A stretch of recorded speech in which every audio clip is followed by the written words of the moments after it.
ini ada dirubah. Ya, jadi lupa di-upgrade nih kayaknya tadi rekan yang IT bilang harus di-upgrade Zoom-nya katanya. Oke, kita lanjut aja ya. Sebelum saya mulai, mungkin sudah disampaikan Pak Rudi bahwa ada tugas. Pak Rudi masih ada? Atau apakah Ya sudah Pak, sudah. Sudah disampaikan? kemarin, Sudah Pak. Ya, disampaikan Pak. Nanti ya, mereka akan presentasi.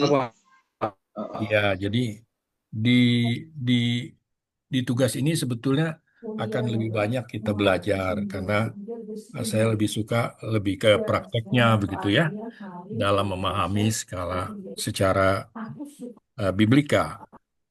Selanjutnya kita mungkin sudah selesai ke teologi edenik. Satu hal yang penting yang umumnya di apa ya dibahas atau dikatakan di khotbah-khotbah ya atau juga di pembicaraan-pembicaraan rohani bahwa contoh dengan adanya gempa bumi atau adanya tsunami lalu kita tanpa sadar mengatakan bahwa Tuhan sedang marah atau Tuhan sedang mengutuki bumi. Di Edenik, saudara harus paham, mungkin saudara bisa baca lagi, bahwa terkutuknya bumi ini karena ulah daripada Adam. Kalau nggak percaya, dibuka saja, begitu ya. Karena terkutuklah bumi ini karena engkau, itu kata Tuhan kepada Adam, ya kan? Bahkan bumi menghasilkan apa yang dikerjakan oleh Adam, itu bukan sesuatu yang 100% baik, tapi di kebaikan itu selalu ada semak belukar. Ini bahasa majas ya. Ada sesuatu yang tidak baik, kalau dibilang semak itu pasti sulit dibongkar, ya kan? Menghalangi, kalau dibilang duri, ya sudah pasti ada hal-hal yang negatif, ya. Nah, disitulah yang ingin saya sampaikan supaya di teologi biblika ini dengan memahami bahwa sejak masuknya dosa dalam tanda kutip pengetahuan baik dan jahat, manusia dalam konsep berpikirnya itu bisa memikirkan sesuatu yang tidak baik atau jahat, ya, sehingga di dalam kebebasannya untuk memilih atau free will sudah terkontaminasi will atau kehendak untuk berbuat tidak baik ya, atau jahat. Nah, sejak dari situlah kita 100% diberikan kontrol atau tanggung jawab kita untuk memilih berpikir yang baik. Banyak sekali ayat yang berhubungan gitu kan. Ya, dari hatimu muncul hal-hal yang najis kan pernah dikatakan juga kan. Jadi dari diri kita bukan dari luar. Jadi apa yang kita bilang najis itu sebetulnya mulai dari diri kita, ya kan? Nah, konsep berpikir inilah yang kita sebagai orang yang terpelajar harus memiliki pemahaman yang mendasar tentang biblika ini, khususnya saat berbicara tentang Edenik atau hal yang terjadi di Taman Eden. Ya, saya tidak terlalu banyak berhenti di situ, tapi teman-teman boleh membacanya, lalu boleh menanyakan dan menyampaikan di setiap pelajaran ini, ya kan? Karena ada yang bilang ya mengenai diusirnya Adam dan Hawa dari Taman Eden dan sebagainya. Itu semua bisa dibaca, ya kan? Karena konsepnya Tuhan tidak mau kita hidup, bahkan hidup kekal dalam keadaan berdosa, ya. Sehingga Tuhan, sebagaimana kita paham, sudah melakukan penebusan manusia di awal dengan menjelaskan juga kepada Adam dan Hawa bahwa keturunan perempuan ini, ya kan, yang akan menghancurkan ya iblis itu sendiri, menginjak iblis itu sendiri. Ini juga sangat luar biasa karena ini terjadi jelas di kayu salib dan sejak kayu salib Paulus menulisnya kalau nggak salah di 1 Korintus 11 atau 15 saya lupa bahwa maut sudah ditelan, ya kan? Hai maut, di mana sengatmu? Katanya begitu kan? Nah, jadi pada saat itulah sebetulnya kejadian yang terpenting bagi kita orang percaya adalah salib. Segala sesuatu mulai dari salib. Karena salib adalah penggenapan segala sesuatu yang di awal kejadian sudah dinubuatkan, sudah diikrarkan Tuhan. Bagi Tuhan itu sudah selesai. Ya, karena kita tahu, Tuhan tahu apa yang akan terjadi, Dia Maha Tahu. Jadi pada saat Dia menciptakan manusia, Dia menaruh pohon pengetahuan baik dan jahat, juga pohon kehidupan. Ada dua pohon ya. Sering pohon yang satu itu dilupakan, ya kan pohon yang satu itu muncul lagi di Wahyu nanti kehidupan ya. Karena itu bahasa majas, ya artinya bahasa kiasan, di mana pohon pengetahuan baik dan jahat itu yang membawa manusia mengerti tentang dosa atau kejahatan. Paulus bilang di Roma 7, sebelum aku mengetahui hukum Taurat, aku tidak tahu apa yang namanya jahat. Jadi aku tidak tahu, maaf, yang apa yang namanya dosa. Setelah hukum muncul, dosa juga muncul. Jelas sekali. Ya, kalau kita tidak mengetahui ada peraturan di jalan, maka saat kita melanggar, kita tidak merasa bersalah.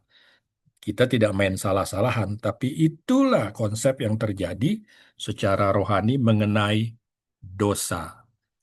Ya, sekali lagi, dosa masuk akibat pilihan bebas dan tanggung jawab manusia. Tetapi Tuhan yang Maha Tahu, ya, sudah menjelaskan, bahkan menyatakan bahwa Dia jugalah yang membereskan dosa itu sendiri, yaitu keturunan seorang perempuan atau wanita. Karena jelas secara ilmiah pun kita sadar bahwa tidak ada yang namanya keturunan perempuan, ya selalu keturunan laki-laki. Jelas ini berbicara tentang Yesus yang diturunkan melalui Roh Kudus. Ya, tubuh jelas tubuh manusia Tuhan tidak menciptakan lagi, ya manusia baru, tubuh baru buat Yesus tidak.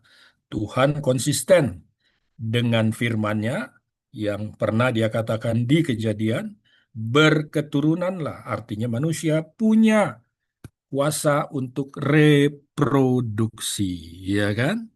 Tetapi begitu masuknya dosa, di sini ya saya tayangkan teologi Erasmus ini, ditulis di situ perkembangan manusia secara alamiah cenderung menuju negatif. Jelas, karena begitu dosa masuk, yang terjadi pertama bumi menjadi terkutuk. Tadi saya sudah jelaskan. Ya, lalu pikiran manusia pun sudah cenderung cacat. Ya kan? Artinya bisa saja berpikir yang jahat. Nanti kita bicara di teologi ini. Nah, lalu apa yang terjadi? Kemerosotan moral pasti, kemerosotan kualitas kehidupan pasti, ya, sehingga ya reproduksi itu menjadi bermasalah. Ini penting sekali. Kebetulan saya diikat juga aktif di dalam bidang konseling, ya. Kita sebagai konselor juga harus menguasai bahwa semua penyakit, semua cacat, semua keadaan yang tidak baik itu bukan dalam tanda kutip berasal dari perbuatan manusia 100% saat ini, tapi diawali di Taman Eden. Ya, contohnya kalau saudara bertemu dengan suami istri ya yang tidak punya keturunan, lalu saudara berdoa, ya, ya tentunya dengan kuasa Tuhan, bukan karena doa kita ya. Hati-hati, saudara. Ya, karena Tuhan bekerja menurut kehendaknya, bukan kehendak si pendoa, sehingga pendoa bisa atur-atur Tuhan. Tidak, saudara.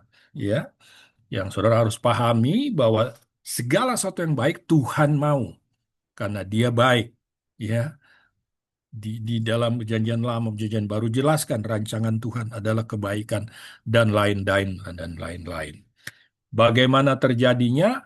Ya jelas, itu adalah kuasa Tuhan. Apakah kita bisa meminta? Jelas bisa. Ya, apakah terjadi karena permintaan kita?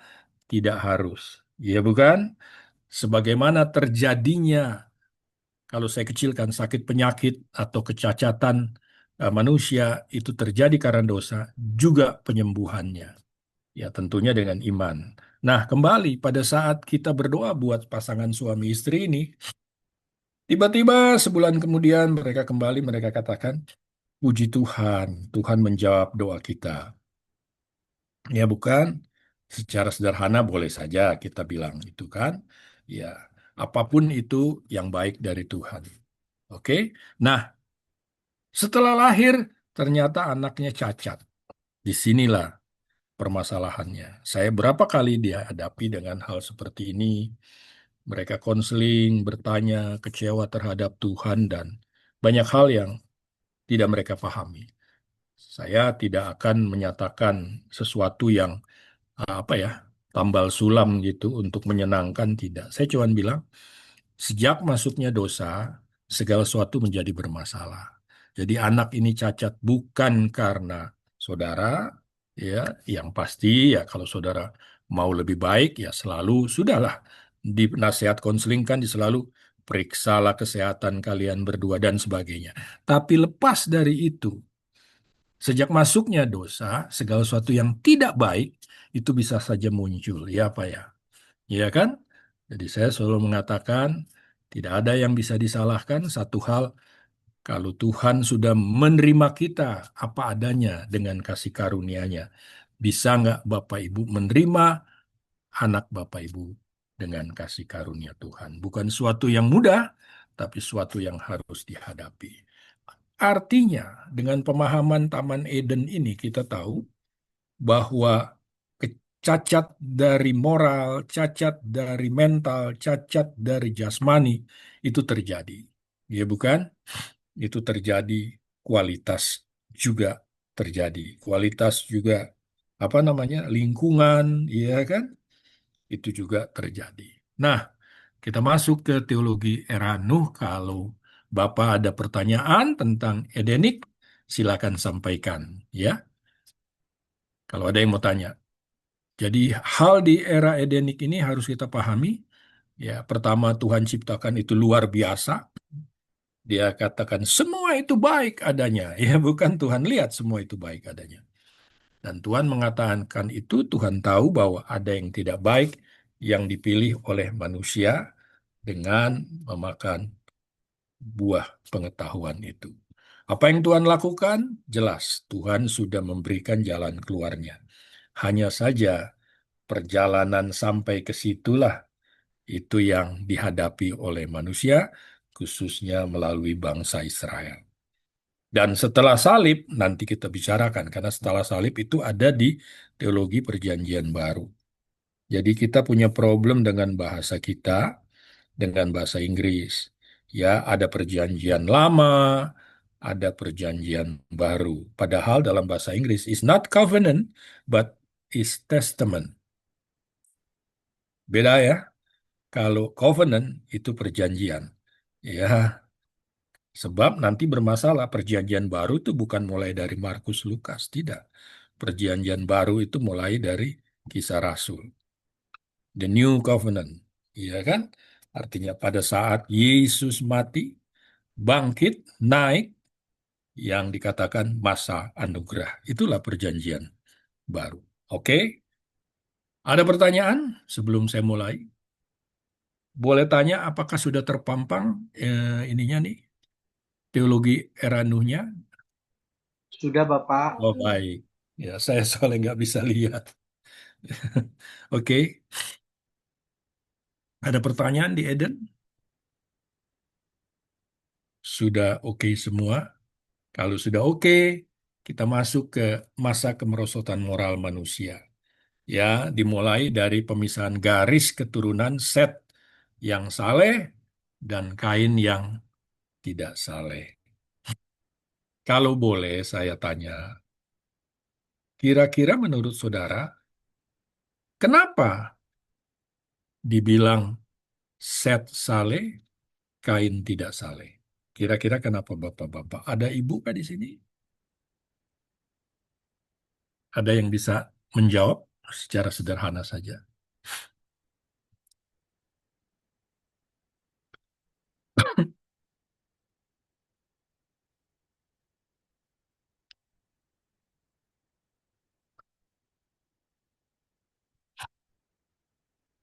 Sambil menunggu, saya lanjutkan.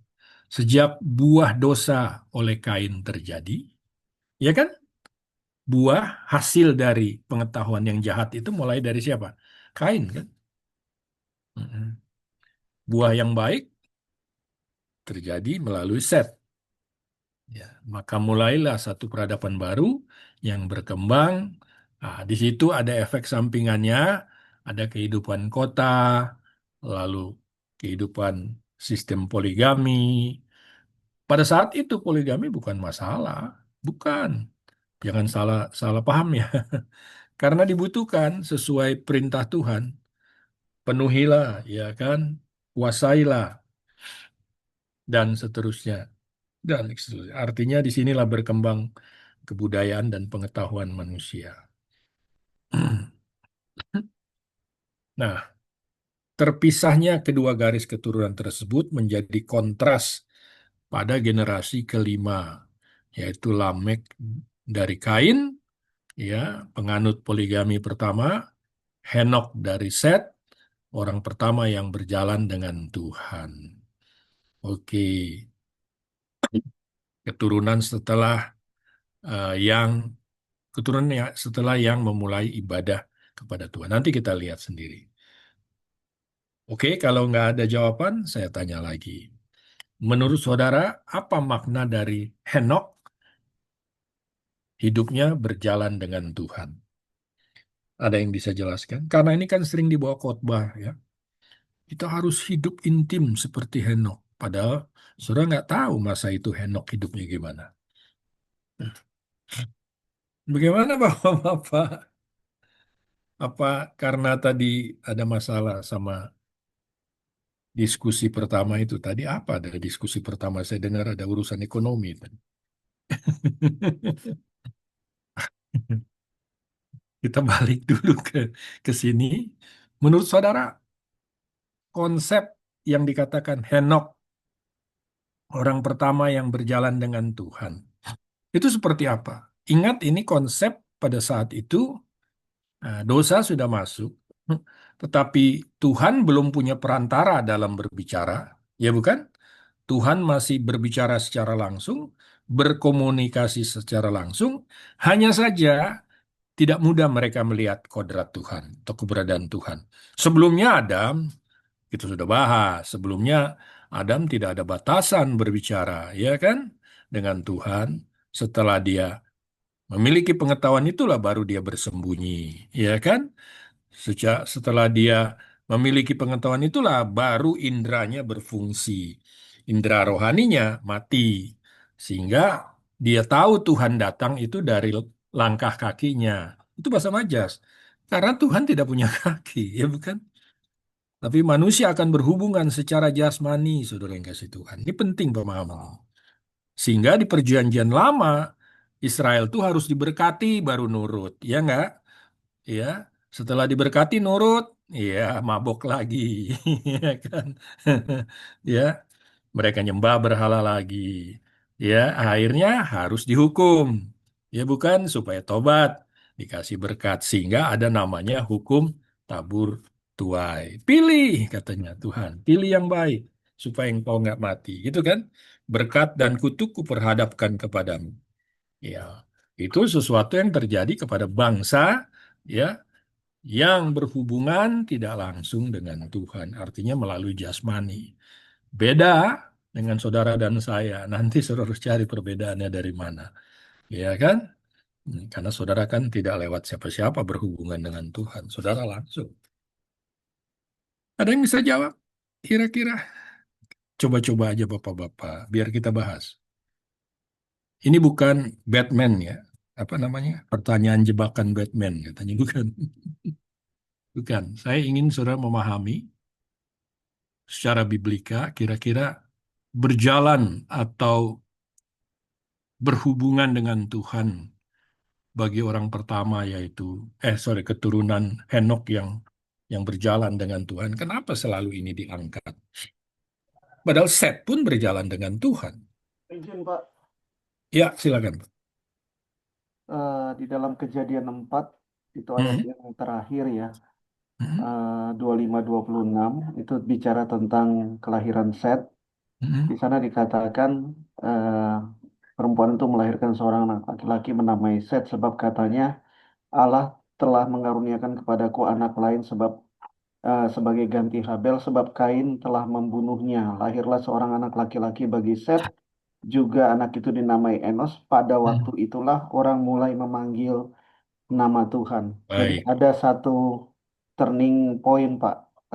Sejak kehadiran Set ini dan diikuti oleh keturunannya, itu orang udah mulai mengenal Tuhan. Jadi Mm-mm. kalau kita lihat kontrasnya dengan ayat 25 tadi itu ditunjukkan Kain itu sebagai orang yang penegasan dosanya membunuh dan tidak pernah dijelaskan di keturunannya mereka memanggil Tuhan. Mungkin itu Pak, Iya. maksud saya. Jadi dibilang berjalan dengan karena bisa memanggil nama Tuhan, ya kan? Itu maksudnya. Memanggil nama Tuhan itu artinya sebetulnya mengenal. Karena Iya, nama Tuhan di bahasa aslinya itu bukan Eye, Eser, Eye, tidak. Itu Yehova tertulisnya kalau bahasa asli Alkitabnya. Ya, jadi kata Yehova itu bahasa panggilan Tuhan bagi bangsa Israel dulu. Ya, karena mereka tidak boleh menyebut nama Tuhan. Nah, tetapi pada masa ini, sebelumnya Tuhan tidak pernah mengatakan namanya, ya bukan? Karena hubungan dengan Tuhan itu real. Adam tahu siapa Tuhan karena dia diciptakan oleh Tuhan, ya bukan? Tuhan berbicara langsung, kodratnya terlihat langsung. Kita tidak bisa mereka-reka apa bentuknya seperti sinar matahari dan sebagainya. Enggak. Yang penting hubungan rohaninya langsung tidak ada batasan. Hanya saja setelah dosa masuk, mereka menggunakan hubungan lewat indera, ya, makanya lewat pendengaran. Nah, di sini pun dikatakan bahwa mereka memanggil, ya, berarti kan sudah menggunakan indera, ya betul kan? Ya, menggunakan perkataan. Kalau dulu tidak perlu mereka berkata Tuhan sudah tahu. Sampai sekarang pun demikian, tapi tidak perlu dinyatakan. Nah, apakah ini yang dikatakan bahwa gaya hidup berjalan dengan Tuhan?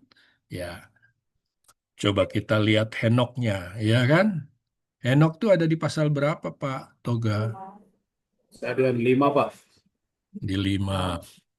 Aku mau ini juga, Pak, mau respon, Pak. Ya, silakan, Bapak. Kalau kita baca di pasal kejadian 22-24 itu, Pak, ya, di Mm-mm. situ kan seperti kesimpulan dari seluruh hidupnya Henok, Pak. Kan nggak panjang sebenarnya. Mm-mm. Ah, di sana kan setelah Henok hidup 65 tahun. Ah, kemudian 22 dan Henok hidup Mm-mm. dengan Allah selama 300 tahun lagi setelah dia memperanakan laki-laki dan perempuan. Jadi Henok mencapai umur 365 tahun dan Henok hidup bergaul dengan Allah lalu ia tidak ada lagi. Jadi aku memahaminya begini, Pak.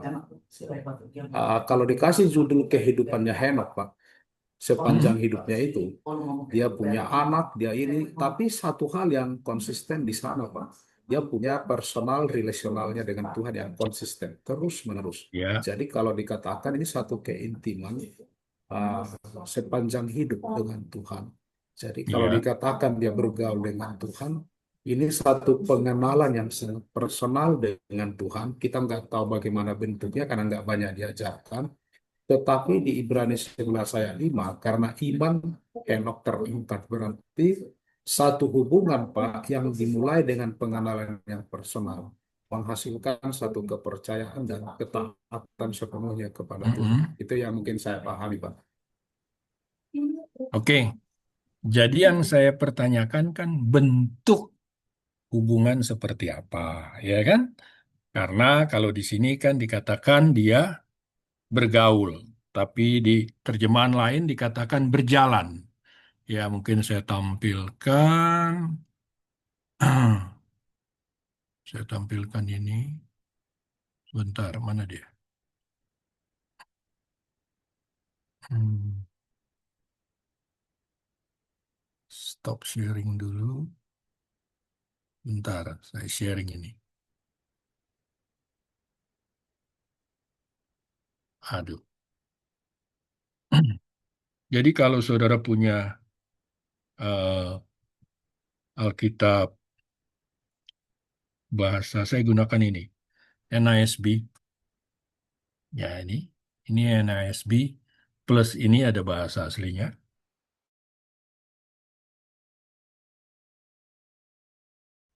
Bahasa beraninya halak. Ya. Meaning to go, to come, to walk in common word carries with the basic idea of movement. Jadi ada satu bergerakan, ya. Jadi dia bukan diam, dia berjalan. Ini bahasa majas masalahnya, ya. Bahasa kiasan. Artinya dalam perjalanan hidupnya, ya, dia selalu melibatkan Tuhan. Mungkin bahasa sederhananya. Nah, Bapak katakan bahwa dalam daftar orang-orang iman, beriman, itu jelas ada siapa? Henok. Iya kan tadi? Karena iman, ya bukan? Di pasal berapa tadi, Bapak? 5 Pak, Kejadian 5, 21 sampai 24 Bukan Pak. yang karena iman Henok itu. Itu di Ibrani Iya, 11. Ibrani pasti. Ibrani 11. Karena referensinya orang Ibrani itu. Ayat 5 Pak. Ibrani 11 ayat 5. 11 ayat Ayat 5. kelima. Oke. By faith semua ya. Faith pertama mulai dari Abel. Habel, ya kan? Faith kedua Henok. Henok. Nah, pertanyaannya, kenapa nggak disebut Set? Ini satu pelajaran dasar buat bangsa Ibrani ya, tentang Torah. Ya, mereka punya buku Torah dan Talmud yang menyatakan iman dari pahlawan mereka, ya kan? Nah, di sini katakan by faith Enoch was taken. Nah, ini udah ceritanya lain ini. Kata taken itu ada di sini, ya. Enoch taken, ya. Kalau enasek nih transfer atau berubah. Sedikit saya singgung nih, yang suka bilang terangkat, nggak ada itu kata terangkat. Yang ada pindah tempat. Oke, oke ya. Jadi dikatakan was taken up, gayanya kan terangkat. Padahal sebetulnya maksudnya pindah dimensi lah. Oke, by faith. Ya, jadi jelas Pak John. Ya, Ya Pak. artinya perjalanan Henok itu ya sepanjang hidupnya hanya percaya. Jelas ya? Ya, Jadi yang namanya gaya hidup Henok adalah hidup dengan iman. ya, ya, Iya, itulah sebabnya ya kita jangan paksakan. Saya sering dengar, maaf ya, itu kita harus hidup intim dengan Tuhan. Jemaat membayangkan intimnya itu seperti apa, saya juga bingung. Apakah doa 24 jam? Padahal maaf bahasa saya, tidak berdoa pun Anda berhubungan dengan Tuhan. Betul nggak? Nanti di perjanjian baru kita lihat. Ya, pada saat saudara percaya, jelas dikatakan his. Kalau Paulus bilang, saudara satu roh dengan Tuhan. Bukan dua roh bergabung jadi satu. Tidak. Menjadi kesatuan satu roh. Karena roh saudara itu pun dari Tuhan. Kita sudah bahas. Ya. Jadi, pada saat saudara percaya, komunikasi itu sudah terbangun kembali. Yang putus di Taman Eden. Ya bukan? Yang bermasalah di era Nuh ini. Ya kan? Nah, di era perjanjian lama ini, ya, hubungan itu walaupun hubungan itu secara jasmani, tapi tetap hal rohani saat itu yang bisa digunakan adalah apa? Iman. Iman ini bukan iman keselamatan ya, sorry. Ini iman mempercayai Tuhan sebagai Tuhannya.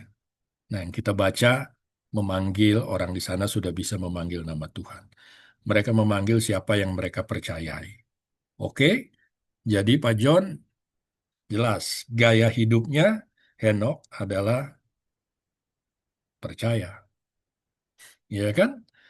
Karena apa yang Tuhan minta, apa yang Tuhan perintah, kalau suruh baca di kitab Yohanes nanti kita baca ya bi- biblikanya itu hanya percaya.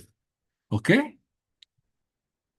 Ada pernyataan atau pertanyaan yang lain? Jadi Pak Toga terima kasih tadi Ibrani di Ibrani di Kejadian 4 jelas saat mereka mulai memanggil nama Tuhan artinya mereka mulai beriman kepada Tuhan. Ya, jadi orang-orang yang dikatakan saleh itu di perjanjian lama, ya kan? Soalnya nanti saudara akan ketemu dengan Ayub, ya kan? Ayub selalu dibilang, oh Ayub hidup saleh, ya kan? Wah, saking salehnya banyak orang Kristen mau hidup kayak Ayub, tapi ya ragu-ragu juga takut kayak Ayub, ya kan? Nggak ada yang mau kayak Ayub, gitu kan? Tapi mau salehnya kayak Ayub, mau ujiannya kayak Ayub, nggak ada yang mau pasti, ya nggak? Ya, artinya sebetulnya kata saleh di perjanjian lama kalau saudara temui itu sama dengan beriman. Ya, ini bahasa majasnya. Lanjut. Oke. Ada lagi yang mau menyampaikan? Saya Pak, Begitu, Pak. Oke. ya Silakan. Pak, ya tadi tentang pengertian tentang Henoks tadi Pak. Iya, Saya belum pernah siap. waktu dulu waktu itu saya pernah diajari tentang arti Henoks itu di dalam Ibrani itu canak. Di dalam terjemahan bebasnya adalah berdedikasi Pak, Ya. mendedikasikan dirinya. Jadi apakah itu bagian daripada arti yang benar juga Pak? Ah, ini kan bukan timbal balik ya, Pak ya. Ingat ya. Ya, ini kan satu arah yang dilakukan oleh manusia terhadap Tuhan. Ya bukan? Kita harus pahami ini dulu supaya kita tahu bahwa apa yang dikatakan di sana coba kita lihat Ibrani tadi. Ibrani. Coba view-nya saya rubah. Udah saya share belum Ibrani-nya? Oke. Ya, di Ibrani itu kan dikatakan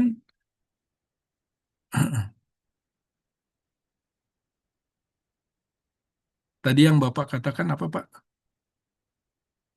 Dalam arti yang pernah saya diajari, Pak, dalam terjemahan Ibrani, canak, Pak, Apa yang CA. canak? Faith-nya itu. Nah, arti daripada Henok itu, Pak. Oh, Ah, oh nama Henok. iya, benar, Pak. Jadi Kalau artinya dia Bapak mendedikasikan, gitu. ya, kadang-kadang kan Jadi, nama di Alkitab tuh kan kadang-kadang ya, menggambarkan gaya hidupnya, ya bukan? jadi kehidupan dia itu memang apa, Pak? Mengartikan, diajarkan tentang bibir kan, ya, Pak? Ujian, Mm-mm. ujian yang selalu dia kepada Tuhan, gitu, Pak. Mm-mm. Eh, Ya, Apakah karena kehidupan dia dalam arti bergaul itu, Pak?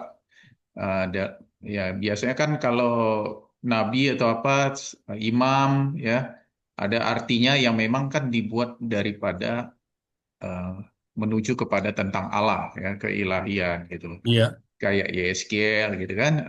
Mm. Apakah Henok juga menggambarkan dari sebutan namanya ketika Kain ya memperanakan itu Pak, Lennox Oh, itu. kalau nama yang menamakan di sini nggak pernah dijelaskan karena yang menamakan pasti orang tuanya, ya kan? Oke, ya.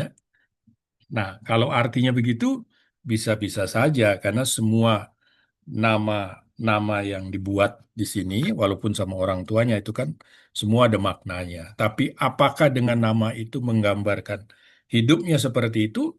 Bisa-bisa saja.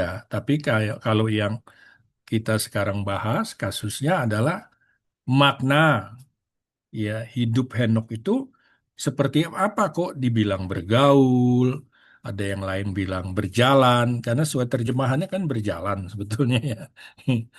Apakah Bapak bilang apakah karena namanya dedikasi?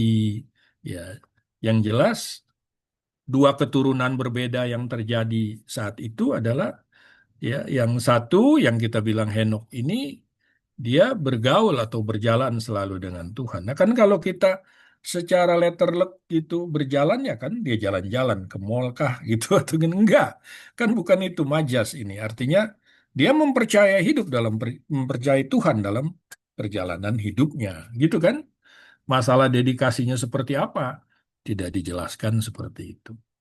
Intinya hubungan mempercayai Tuhan, ya kan? Karena tadi dikatakan tadi oleh Pak Toga bahwa mulai saat itulah, keturunan saat itulah mereka memanggil nama Tuhan. Artinya kalau mereka memanggil itu kan kepada Tuhan. Tuhan dulu sebetulnya artinya lebih kepada yang maha kuasa, ya. Jadi artinya mereka percaya kepada yang maha kuasa ini, yaitu Yehova kalau dalam terjemahan aslinya. Apakah mereka berdedikasi? Mungkin-mungkin saja, Pak. Tapi kalau dari namanya saja kan berarti tidak menggambarkan. Yang kita lihat kan dikatakan berjalan atau bergaul. Kira-kira begitu ya, Pak Franz. Eh, Pak. Oke, ya. Jadi tidak mutlak juga ya Pak ya, karena kan kalau Enggak. nabi-nabi dipakai kan mengartikan dari Allah biasa ditulis gitu. Tapi Ya, kalau yang ini memang tidak mutlak juga ya, bahwa iya, enggak mutlak. diartikan walaupun diartikan, apalagi ini kan Iya, baru orang memanggil nama Allah ya. Kalau itu kan memang betul. konsepnya Allah, memakai nabi Ya, ini artinya ini gitu Pak. ya. Kadang-kadang kan di nama bangsa Yahudi ada alias ya, Pak. Iya. Kita sering-sering bilang bahwa Paulus ganti nama. Itu kalau kita ngomong sama orang Yahudi diketawain itu, Pak. Itu teman saya Yahudi dia bilang, "Kak, kamu tuh nggak ngerti ya orang Yahudi itu punya dua nama." Kata dia Simon Petrus. Kan dia bilang punya dua nama. Ya, jadi Paulus itu Saul kan namanya. Dia dipanggil Paul itu setelah dia melakukan penginjilan buat orang-orang di luar Yahudi yang memanggilnya Paul. Tapi orang Yahudi kenal mereka hanya Saul. Dan Yesus pun dengan suaranya ya manggil Saul, Saul, ya kan gitu kan. Iya, karena Yahudi. Jadi kadang-kadang ada aliasnya gitu, kita nggak tahu. Nah, apa yang dituliskan Alkitab selalu berhubungan dengan apa yang akan digunakan. Ya, gitu. Kayak nama Yesus, sebetulnya kan Yosua. Yesus tuh Yosua kalau orang Yahudinya bilang. Mm. Sama seperti Bapak menamakan anak Bapak berdasarkan Alkitab, itu aja kan? Bisa-bisa saja kan? Hmm. Karena orang Yahudi, kepercayaannya itu ya sudahlah, kasih nama Yosua. Oke, ada lagi yang mau menambahkan atau bertanya sebelum kita kembali ke materi kita? Izin Um, Pak Theo, Ya, saya boleh silakan Bu. sharing ya. Boleh Saya dapat silakan. pemikiran gini, tadi kan apa eh, practical things-nya apa yang Henok lakukan ya, sehingga dia Mm-mm, dibilang mm-mm, dia berjalan dengan Tuhan gitu ya. Nah, karena saya ada baca di Kejadian 4 tentang Kain dan Habel. mm-mm, Di ayat 3:4 ya, yang ayat 4-nya bilang begini, Habel juga mempersembahkan korban persembahan dari anak sulung kambing dombanya, mm-mm, yakni lemak-lemak, maka Tuhan mengindahkan Habel dan korban persembahannya itu. Jadi mm-mm, yang saya berpikir berarti dari zamannya Adam sudah mendidik keturunannya untuk mempersembahkan yang terbaik untuk Tuhan dari apa yang mereka hasilkan gitu ya. mm-mm. Dan saya jadi yakin dan percaya ketika di pasal 5 membahas tentang keturunan Set dan sampai pada Henok, Mm-mm. berarti practical things yang Henok lakukan mungkin setiap harinya dia punya iman yang percaya, ada loh yang empunya berkat-berkat Hmm. ini gitu. Jadi setiap hal yang dia dapatkan, mungkin Henok entah dia punya domba, entah dia atau apa petani ataupun peternak, Hmm. dia persembahkan yang terbaik buat Tuhan gitu. Hmm. Jadi apa hal-hal yang seperti itu kan yang membedakan pasti hati. Kain juga mempersembahkan, Hmm. Habel juga, tapi hatinya kayaknya mungkin beda ya, makanya Tuhan lebih mengindahkan dari hati dan juga persembahannya gitu. Kain dibilang kurang indah, tapi kalau Habel ini sepertinya indah banget gitu, maksudnya eh, apa yang terbaik. Ya, jadi Tuhan benar-benar melihat kenapa Tuhan bisa mungkin bilang Henok berjalan bersama Tuhan. Tuhan lihat hidupnya Henok ini kesehariannya kasih yang terbaik nggak mungkin buat Tuhan gitu Ya, dari persembahan-persembahannya itu. Mungkin baik. seperti itu Pak. Kalau salah ya dikoreksi oleh Enggak Bapak. ada yang kalau diskusi itu enggak ada yang salah, ya. Yang lebih mendekati, ya kan? Karena kita semua kan dasarnya jelas Alkitab, ya kan? Jadi nggak mungkin salah, ya. Nah, oke Bu, Ibu menarik nih Bu. Saya cuma tanya Bu, apakah Tuhan itu vegetarian atau karnivora? Ngerti maksud saya? Kok Tuhan lebih suka ya kedagingan daripada kesayuran? Ini bercanda Bu. Karena Ibu bilang kan yang dilakukan itu berdasarkan diajarkan oleh orang tua mereka. Oke, dari mana orang tua mereka tahu bahwa Tuhan suka domba, ya kan?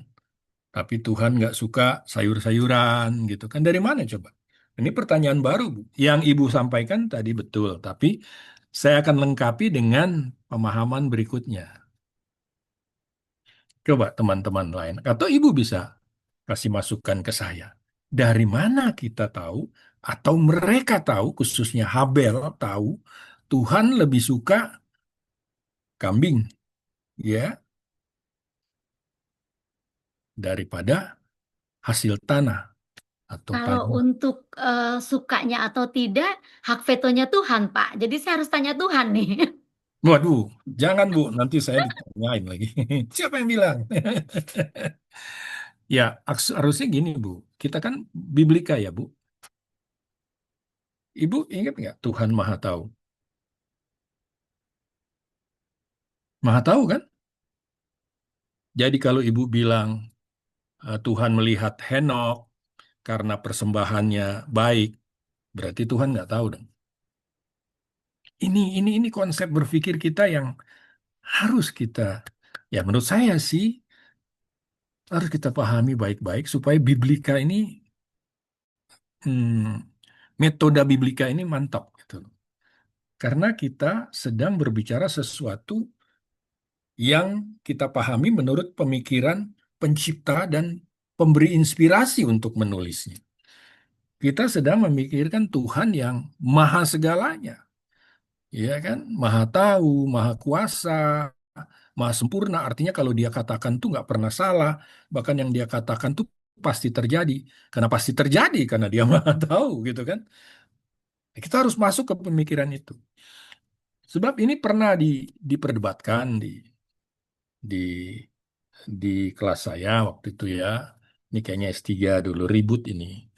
Kenapa ya Kain tidak tahu, Habel tahu selera Tuhan. Sekali lagi saya bilang, ini bahasa majas. Ya, kan Tuhan bukan milih-milih. Ya, bukan. Coba saya kasih hints sedikit ya. Ya, ayat 5 Kejadian 4. Tetapi Kain dan korban persembahannya tidak diindahkannya. Lalu hati Kain menjadi sangat gusar dan mukanya buram. Lihat diskusinya. Firman Tuhan kepada Kain, "Mengapa hatimu panas dan mukamu buram? Apakah mukamu tidak akan berseri jika engkau berbuat baik? Tetapi jika engkau tidak berbuat baik, dosa sudah mengintip di depan pintu, ia sangat menggoda engkau, tetapi engkau harus berkuasa atasnya. Jadi secara singkat, teman-teman yang baik, kalau kita berpikir dan duduk di samping Tuhan, Tuhan tidak mempermasalahkan persembahannya. Yang Tuhan permasalahkan hati orang yang membawanya. Karena Tuhan Maha tahu yang bawa ini, ya, si Kain ini, itu pasti hatinya panas. Loh, kan Tuhan Maha tahu. Apakah Tuhan sudah tahu Kain akan membunuh? Sudah dong, sebagaimana Adam pasti memakan buah, Tuhan sudah tahu. Bu, bisa bisa bisa terinspirasi nggak sekarang? Ini penting ya, karena ini selalu dibahas nih. Kita soalnya terfokus dengan tulisan dan konsep berpikir manusia. Wajar, saya nggak salahkan itu. Tapi kalau kita mau membahas Alkitab ini secara murni, Anda harus coba ya, tidak harus tapi coba berpikir sebagaimana penginspirasi tulisan-tulisan firman ini, yaitu Tuhan sendiri. Pada saat Tuhan melihat persembahan, jauh sebelum itu Tuhan sudah tahu apa yang dipersembahkan Habel dan Kain. Ini sekali lagi narasi-narasi yang dibuat dengan hikmat Roh Kudus, tapi dengan konsep berpikir dan gaya bahasa seorang Israel, yaitu Musa, yang pasti berpengaruh dengan penulisannya. Tujuan Tuhan membuat Musa menulis ini agar bangsa Israel, khususnya umumnya manusia, mengerti tentang kejadian segala sesuatu, Genesis, ya kan? Nah, kalau makna sebenarnya Tuhan sudah tahu, Tuhan Maha tahu, sehingga pada saat kita sedang memahami satu dua ayat yang sulit, kita kembalikan kepada konsep berpikir si penginspirasinya. Karena dia maha tahu, pasti dia tahu Habel itu ya adalah orang yang betul-betul baik hatinya, tidak pernah berburuk sangka. Ya kan diajak sama kakaknya dia iya aja ya kan? Ya kan? Lah, tetapi Kain jelas dia langsung panas. Dia kesal karena Tuhan tidak mengindahkan. Itu menurut Kain. Tapi menurut Tuhan, dia pasti begitu. Apakah Tuhan menguji dia? Kembali lagi kepada cerita Adam. Ya, kalau Kain memang mempunyai karakter yang baik, walaupun tidak diindahkan, saya rasa dia tidak perlu panas. Karena kalimat di ayat 7. Apa kamu tidak berseri? Ini sebab akibatnya terbalik ya, hati-hati ya. Apakah kamu tidak berseri jika engkau berbuat baik? Bagaimana, Bu? Tetapi jika engkau tidak berbuat baik. Jadi perbuatan itu kan muncul dari hati. Dari berpikirnya, Tuhan tahu isi hati semua manusia. Jadi kenapa Tuhan tidak mengindahkan? Karena Tuhan sudah memahami isi hati yang tidak baik ini. Saya nggak tahu apa yang dilakukan Kain, ya tapi Tuhan tahu. Kata Kain kepada Habelnya, mari kita pergi ke padang. Ya bukan? Tuhan tahu, tapi Tuhan tanya. Lucu juga ini cerita. Firman Tuhan kepada Kain, di mana Habel ada adikmu? Ingat, karena Tuhan berbicara, berkomunikasi sudah lewat dimensi panca indera. Tuhan ngikutin cara berpikir manusia. Aku tidak tahu apakah aku penjaga hati adikmu. Kalau mereka memahami apa yang pernah dialami bapaknya, harusnya mereka tahu bahwa Tuhan itu maha tahu. Komunikasi ini harusnya tidak begitu terjadinya. Tapi sekali lagi Musa menuliskannya dengan versi, dengan konsep berpikir yang jelas dari Roh Kudus, tetapi menjelaskan inilah keberadaan manusia pada saat mereka berhubungan secara jasmani. Kita pun akan begitu. Tadi saya sudah kasih contoh.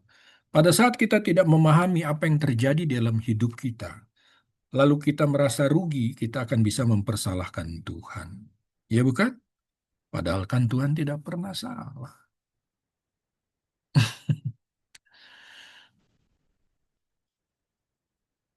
Ibu, ibu siapa tadi saya lupa.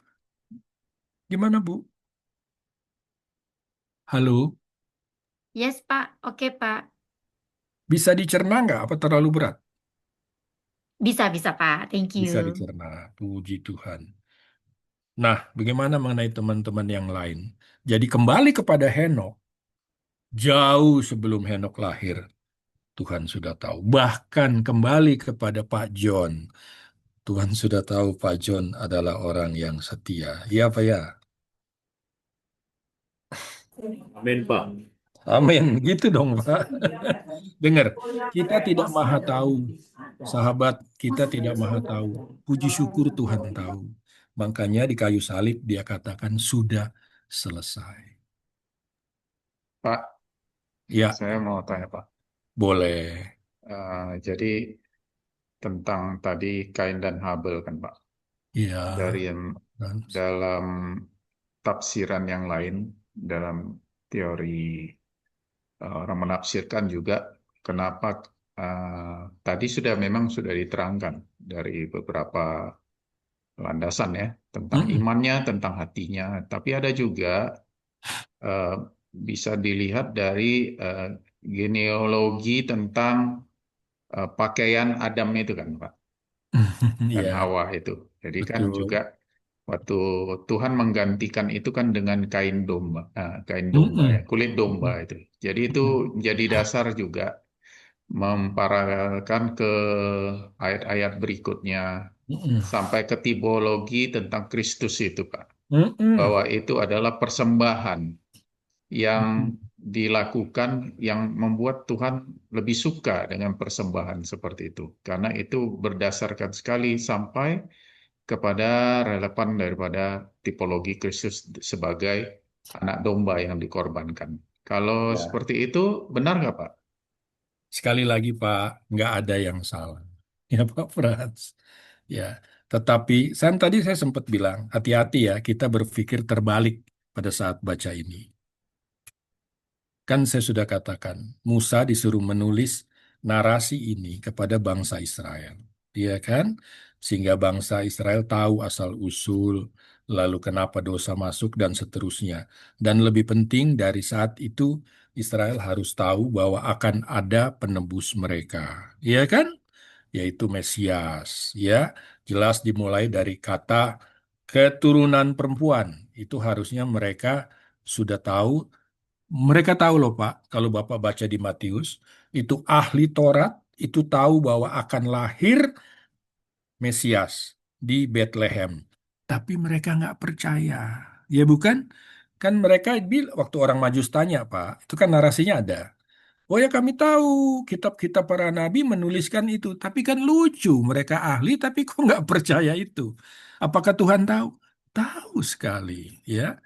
Jadi kita harus membacanya, kalau kita mau ke Biblika, Anda harus membacanya dengan konsep berpikir Tuhan. Boleh konsep berpikir narasi berdasarkan penafsiran. Siapapun nggak ada masalah.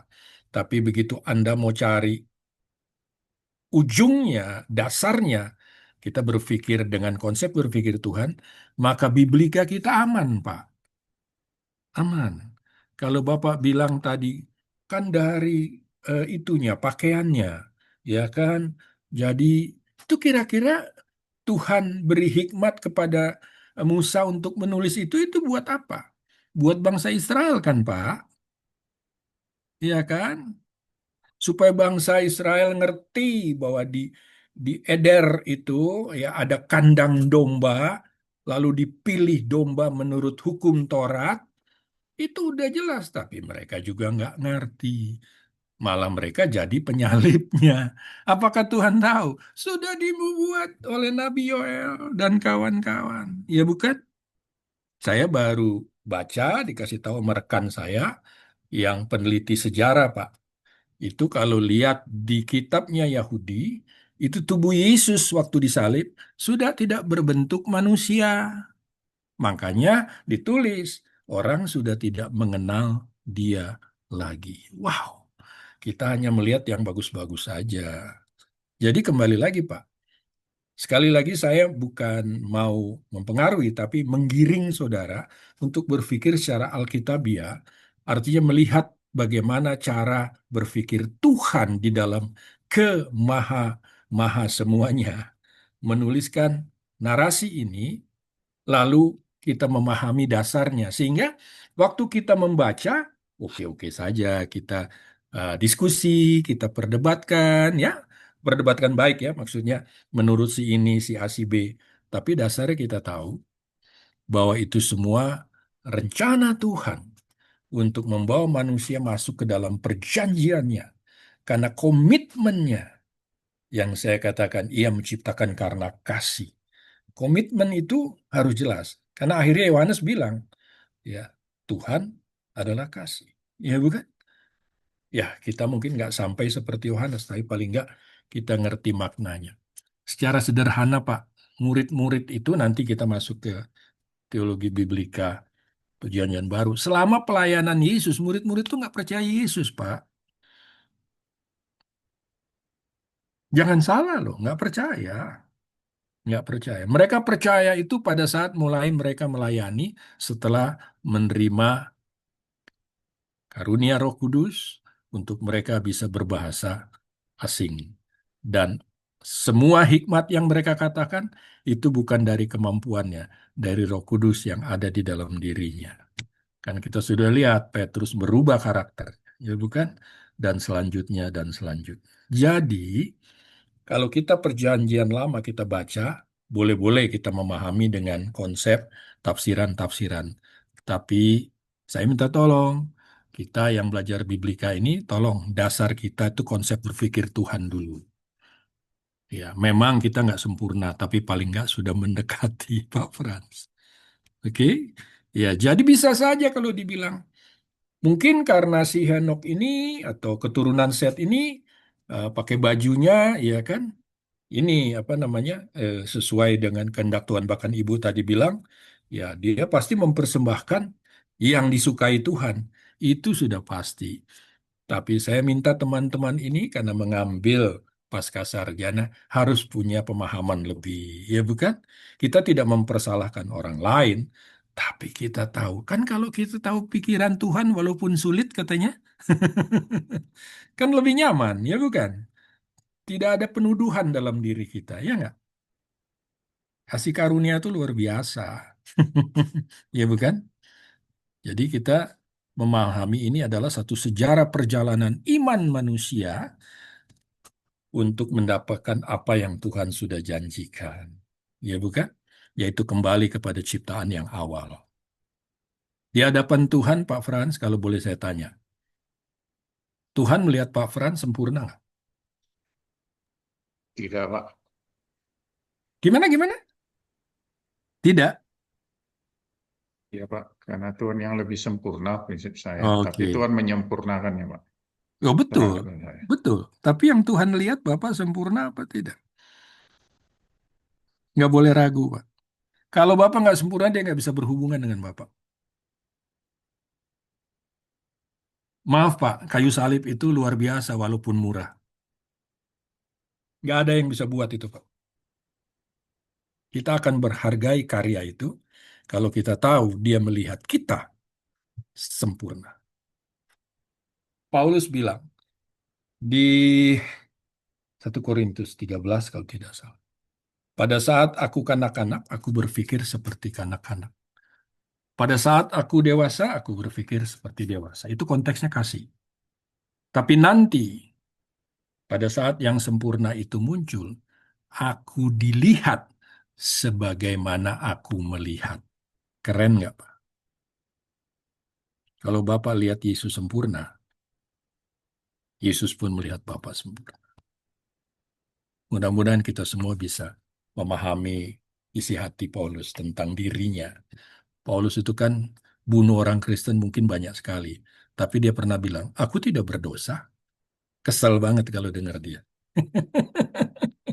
Tapi di ayat lain dia bilang, aku paling jahat dari semua rasul. Kira-kira begitu ya Pak Frans. Jadi Jadi, boleh-boleh saja kita menggunakan apa ya konsep-konsep tafsiran bahwa oh ini karena pakaian tadi Ibu katakan karena apa namanya persembahan itu boleh, tapi tolong miliki konsep berpikir murni daripada Sang Pencipta. Itu aja. Supaya Alkitabiah ini lebih mudah kita pahami. Oke? Karena kan kalau mau pakai tools kan agak repot. Ya kayak saya, toolsnya banyak sekali. Tapi kan bukan berarti hanya orang yang punya bisa menemukannya. Tidak, Pak. Saya malah termasuk orang yang capek, Pak. Harus banyak tools baru ngerti. Tapi ada rekan-rekan yang lain dengan hikmat Roh Kudus luar biasa. Bisa memahami. Oke, ada lagi yang mau membahas tentang Habel atau Henok? Saya Pak, saya Pak, Silakan Ibu, silakan Ibu.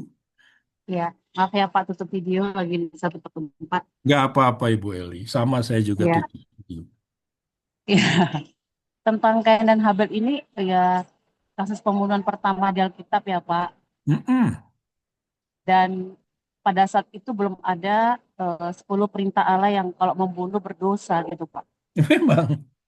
Dan pada saat itu yang kita tahu dosa itu adalah kalau melanggar perintah Allah atau hukum dari Allah. Sedangkan saat itu belum ada hukum, belum ada perintah. Apakah itu sudah boleh disebut dosa karena belum ada aturan-aturan yang diberikan oleh Allah pada saat itu tertulis baik 10 hukum Taurat itu gimana Pak? Mohon pandangannya Pak. Oke, wah bagus sekali pertanyaannya. Kalau pandangan dari penulis dan tulisan, Musa, di Musa sudah ada hukum Taurat apa belum? Bu, Bu Eli, di Musa sudah ada Iya Pak. hukum. Pada saat Musa menulis ini, Musa sudah memahami nggak ada ada hukum Tuhan atau tempat Eh, lain. yang saya tahu Pak, hukum itu ada di Keluaran dan di Ulangan, di Kejadian belum ada dimunculkan. Betul, Bu. Tetapi pada saat Musa menulis kejadian ini, kan Musa yang tulis ya, Bu. Iya ya Pak. Kejadian. Berarti Musa sudah paham hukum Taurat, kan? Sudah. Ya. Jadi kalau konsep orang Yahudi membaca tulisan ini, di sini caranya. Itu pasti yang dilakukan Kain itu berdosa. Tapi kalau kembali kepada cara berpikir Tuhan, betul kata Ibu, belum ada kriteria dosa di sini. Mau saya buktikan. Ingat nggak nih? Jadi teman-teman tolong carikan yang cepat nih. Al. Kain itu kan bunuh Habel. Pernah baca nggak Kain minta perlindungan Tuhan?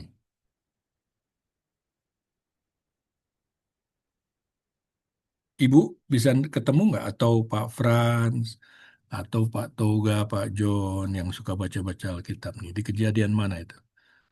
Ya. Kain berdoa minta Tuhan memelihara dia. Orang berdosa ini. Lucu Ya juga. Pak, Ya. Kejadian pasal 4 ayat sekitar ayat 15 Pak. Ah, bisa dibaca. Apakah itu? Saya baca dari ayat 14. Bentar Pak ya. Engkau Baik. menghalau aku sekarang dari tanah ini dan aku tersembunyi dari hadapanmu, seorang Mm-mm. pelarian dan pengembara di bumi. Maka barang siapa yang akan bertemu dengan aku, tentulah akan membunuh aku. Ayat 15. Iya. Firman Tuhan kepadanya sekali-kali tidak. Barang siapa yang membunuh Kain Waduh. akan dibalaskan kepadanya 7 kali lipat. Kemudian Tuhan menaruh tanda pada Kain supaya ia jangan dibunuh oleh barang siapapun yang bertemu dengan dia. Jelas sekali ya, Bu. Gimana, Bu? Iya Pak. Ini kan dia nggak merasa berdosa, kan? Nggak ada. Memang kalau dibaca di awal ini tidak ada perkataan berdosa. Yang Ibu bilang ada pelanggaran, ya kan? Dan akibat dosa kan Musa, sorry kok Musa. Paulus pernah katakan di Roma 7 ya, sebelum ada hukum atau Taurat, Aku tidak mengenal dosa. Dosa tidak berkuasa atasku. Ngerti ya, Bu? Jadi dosa itu adalah pemahaman cara berpikir kita. Akibat ada referensinya. Ya apa ya?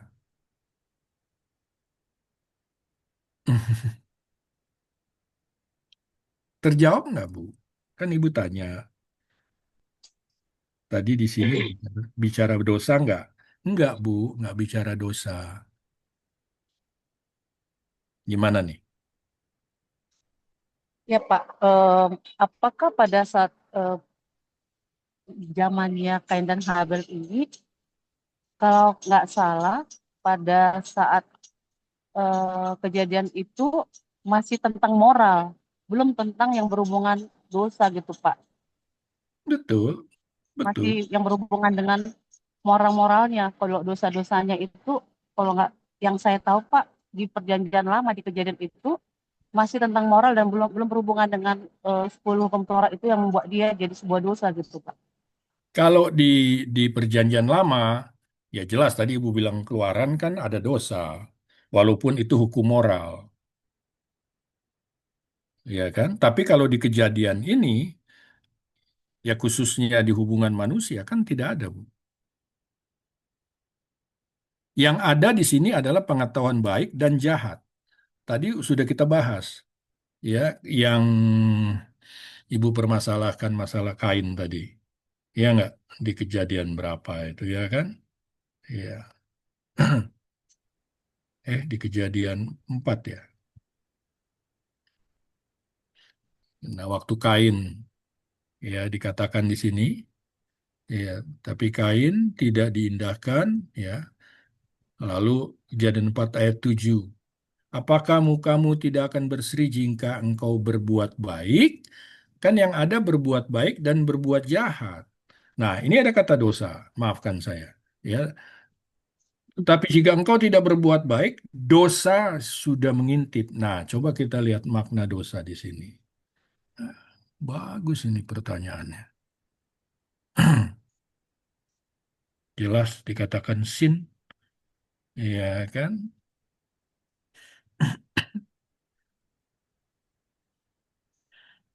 Ya, ini bisa saja dosa offering, artinya namanya persembahan yang salah. Jadi kata sin ini adalah dosa persembahan yang salah, ya kan? Berarti ada hukuman dan sebagainya.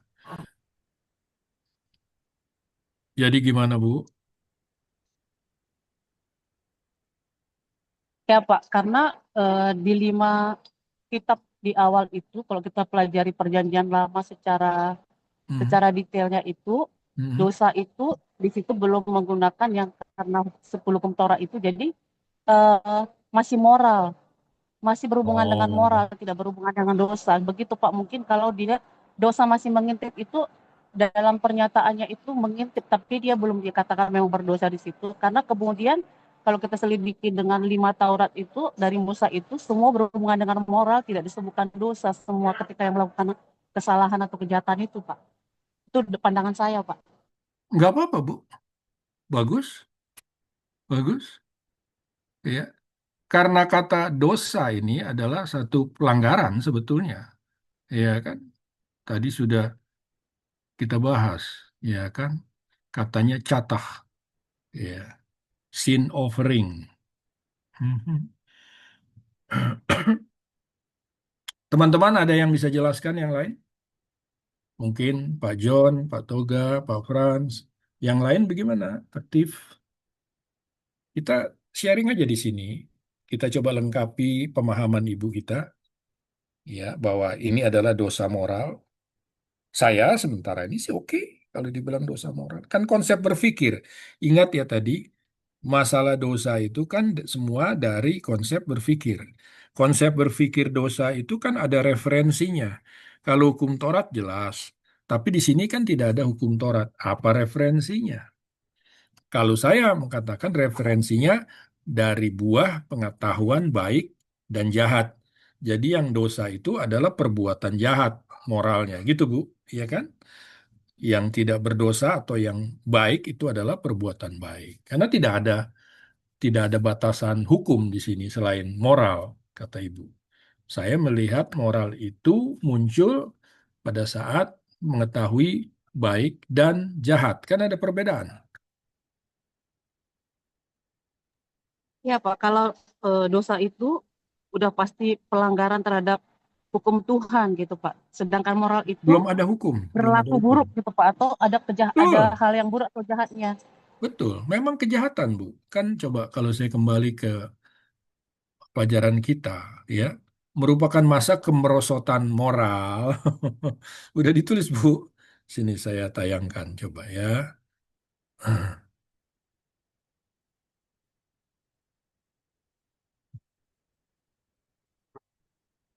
Ya, Ibu bisa lihat kan? Merupakan masa kemerosotan moral manusia, ya kan? Dimulai dengan set yang saleh dan tidak saleh. Saleh itu sudah kita bahas. Ya, adalah orang yang beriman atau percaya dan sebagainya. Ya kan? Cukup, Bu. Setuju saya. Tinggal tunggu rekan-rekan lain. Ya Pak, terima Oh, kasih Pak. mau tanggapin Pak. Silakan, silakan. Perlu, Ya, perlu ditanggapi. eh, kalau secara literal memang kata dosa kan pertama kali muncul di Kejadian 4 ayat 7 itu Pak. Iya, betul, betul. Itu muncul kata dosa dan itu juga sudah membawa kepada pengertian juga melakukan kesalahan, Iya. meleset dari sasaran, gagal memenuhi standar Tuhan. Makanya tadi kan ada juga tentang sins of offering. Hmm. Baru Bapak tadi buat dari sisi Daud, dari sisi Musa, dia udah Hmm. paham juga uh, tentang hukum Tuhan. Tetapi memang sebelum itu kan tidak ada jelas Pak disebut hukum atas dosa, Itu yang hukuman atas dipermasalahkan dosa. Ibu itu, Pak. Jadi memang dosa sudah ada, bahkan secara esensi dosa kita semua sepakat Pak. Kejatuhan itu bahkan di teologi perjanjian baru pun mau dari Paulus tetap Pak, Adamlah dan Hawa disitulah dosa itu mulai datang ke dunia itu kita Jelas, jelas. jelas sekali itu sangat ini. Tapi memang mungkin tadi kayak Bapak bilang dari awal itu masih pengetahuan baik dan jahat gitu loh Pak, dan itu Betul. masih jadi ketika makanya tadi saya percaya disiplin kita memang dalam teologi biblika kan selalu kontekstual dan tekstual itu Betul. kan. Tapi memang karena kami ini Pak belajar lebih dahulu dapat komentari penafsiran yang begitu banyak selama ini, kami juga kan harus mendisiplin diri kami dalam konteks itu tadi Pak, konteks dan tekstual. Itu yang Bapak sebut dalam cara berpikir Tuhan. Jadi kalau aku melihat dosa tetap ada, tetapi di situ belum dijelaskan hukuman dosa secara spesifik, jenis-jenis dosa juga belum dijelaskan, tetapi secara esensinya sudah jelas ini perbuatan jahat, ini perbuatan baik, itu sudah ada. Bahkan kalau mungkin sebelum hukum Taurat, kalau Paulus katakan di Ibrani apa, itu hati nurani dia sebut itu. Ya, jadi aku melihat pengetahuannya sudah ada, tetapi memang konsekuensi hukumannya belum dibuat jelas saja Pak di situ. Jadi aku percaya dosa sudah ada kesadaran tentang dosa baik buruk itu tidak dosa Pak. Itu Baik, menurut saya. baik Pak. Bagus, itu melengkapi sekali. Jadi jelas, Adam yang mulai pelanggaran itu kan, walaupun tidak disebut, itu kan pelanggaran. Atau miss the Tapi mark lah. Kalau tapi dosa sistemat, Adam kan Pak disebut di Perjanjian Baru dosa Adam juga. oh iya, selalu awal dosa itu kan Adam. Cuman kan selalu kata dosa itu kan tergantung kalimatnya, peruntukannya yang kita bilang konteks teks itu apa, ya kan? Kalau ibu tadi mengatakan karena tidak ada referensi hukum, yaitu Taurat, jadi dibilang moral. Nah, saya bilang memang itu semua kemerosotan moral. Jelas, pada saat manusia memiliki pengetahuan baik dan jahat, itu sudah hidup di dalam tanda kutip ya, dosa. Artinya sudah tidak sesuai dengan tujuan awal. Betul kan? Melakukan dosa itu kan tidak tepat sasaran, itu kan bahasa Inggrisnya, ya kan? Nah, pada saat kata dosa itu ditaruh di konteks di sini, ya itu jelas menjadi kemerosotan orang. Tetapi jika dipakai setelah adanya hukum Taurat, jelas itu pelanggaran yang ada dasar hukumnya, Pak. Gitu. Makanya tadi saya angkat bagaimana memahaminya tentang konsep dosa yang kita pahami pada saat ya Kain minta perlindungan Tuhan. Sama sekali dia tidak sadar tentang dosanya, walaupun sudah ditegur Tuhan di awal. Dan Tuhan menegurnya sederhana. Apakah tidak mukamu berseri jika engkau melakukan perbuatan baik? Gitu ya, Pak. Ah, ah. Jadi jelas. Nah, masuk ke dosa yang diungkit atau dicanangkan oleh Paulus khususnya di Roma 5 itu berbicara akar dari dosa. Karena konteks di situ adalah dosa yang pertama yang dilakukan oleh manusia tanpa dosa. Sehingga dia narasikan di situ, gara-gara itu kita semua berdosa, ya kan? Artinya sebelum lahir pun kita bisa berdosa. Pada saat kita begitu lahir, kita sudah bawa dosa itu. Manusia semua menjadi berdosa, kata Paulus. Tapi Adam kedua yang menyelesaikan permasalahan pertama, apa itu penyesalan pertama? Ini penting buat kita, bahwa dosa yang dilakukan oleh manusia tidak berdosa hanya bisa di-set up atau ditiadakan oleh kualitas yang sama, yaitu manusia tanpa dosa. Itulah konsep yang Tuhan jalankan. Oleh dari keturunan perempuan inilah, dari keturunan yang tidak berdosa inilah, gitu kan? Karena keturunan harus dari laki-laki.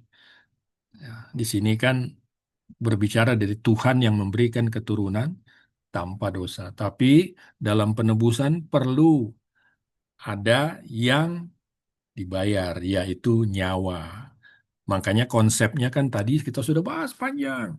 Tuhan kasih contoh baju diambil dari menyembelih domba dan sebagainya. Itu kan? Ya kan. Kalau dibilang itu prefernya Tuhan, Tuhan jadi suka itu, boleh-boleh saja. Tapi kan saya mengarahkan bahwa Tuhan Maha Tahu. Ya kan?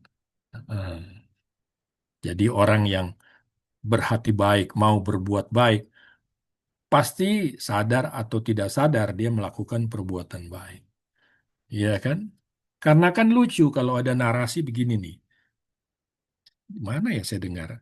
Oh, waktu itu Tuhan ajarin ke Adam, ya, bahwa harus ada persembahan. Ya kan nggak ada. Adam juga nggak kasih tahu dikasih itu. Apakah dijelaskan waktu Tuhan kasih baju itu Tuhan bilang nanti itu ada begini? Enggak, kan nggak ditulis. Ya kan? Oke, ada lagi yang mau menambahkan? Bagus sekali Pak John, terima kasih melengkapi. Pak. Silakan Pak Oh, Frans. Ibu Eli buka Pak. Ibu Bu Eli Eli mau silakan Bu Ya, Eli. ya, jadi Pak, pada zaman Kain dan Habel itu, karena mereka juga tidak pernah mendapat ajaran jangan membunuh atau membunuh itu dosa, apakah kemudian sesudah akhirnya terjadi kejadian itu memunculkan akhirnya peraturan atau contoh kita di dalam sebuah kehidupan ketika ada kesalahan dimunculkan peraturan, dimunculkanlah kemudian undang-undang oleh karena beberapa kejadian kesalahan. Apakah pada saat Kain itu kan tidak ada kita baca bahwa sudah diperintahkan tidak boleh, walaupun hati nurani ada, makanya saya tanya tadi Pak, moralnya mungkin saat itu yang mungkin aku tangkap karena belum pernah ada perintah yang diberikan kepada manusia tidak membunuh, jangan membunuh gitu. Makanya mungkin apakah itu membuat Kain merasa itu mungkin ya marah, bunuh karena dia tahu mungkin itu nggak pada diajarkan sebuah dosa gitu Pak. Jadi Awalnya tuh mulai dari perintah Tuhan. Jangan dimakan. Paham? Oke, saya mundur lagi. Di kejadian berapa itu? 3 ya? Hmm, hmm. Oke, masuk ke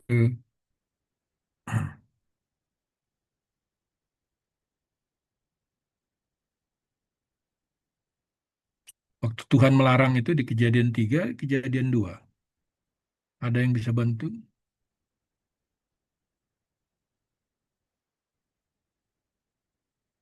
Nah, ini kejadian 3 ya, ayat 3. Eh, tapi tentang buah pohon yang ada di tengah-tengah taman, ya pasti ada ayat asalnya ya. Allah berfirman, jangan kamu makan ataupun raba buah itu, nanti kamu mati. Ya kan? Jadi ada sesuatu akibat, ya Bu, yaitu mati. Kita sudah bahas, ya.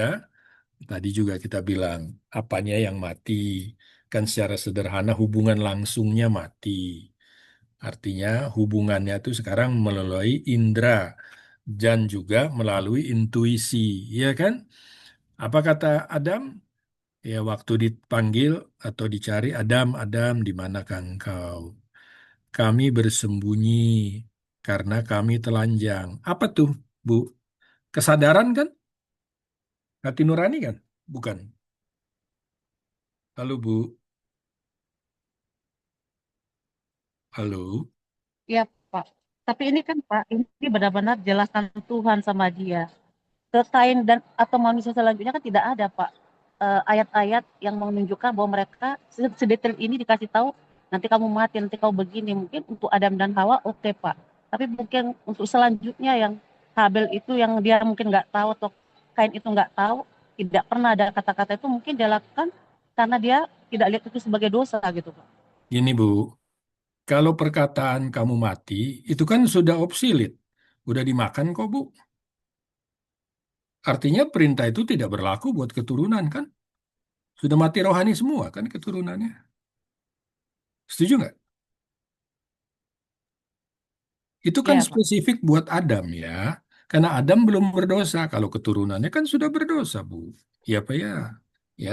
Nah, Ibu bahas kan keturunannya, dasarnya apa mereka mengetahui salah atau tidak. Itu kan sebetulnya kan. Iya iya Pak. Dari mana moral itu timbul? Nah, saya cuma Hmm. menjelaskan moral pertama timbul di Adam. Ya, di sini saya bacakan ya, ayat 7 kejadian 3. Maka terbukalah mata. Emangnya mereka buta? Tidak. Ini kan berbahasa majas. Artinya, secara jasmani mereka melihat bahwa mereka bermasalah, telanjang. Jadi Pak, Ada sorry apa? Pak, berarti yang di perjanjian lama itu moral dengan dosa itu di mana itu Pak bedanya? Karena yang paling kita pelajari di perjanjian lama itu masih berhubungan dengan moral sepanjang yang Musa dulu ajarkan atau bawakan gitu Pak. Ya, karena kan penulisnya Musa. Sekali lagi, kalau kita mau membahas itu versi Musa, berarti kan pemahaman kita sebagai orang Israel. Kalau ibu mau saya terangkan pemahaman sebagai bangsa Israel, saya harus buka Talmud, ya kan? Tapi kan kita nggak urusan sama itu.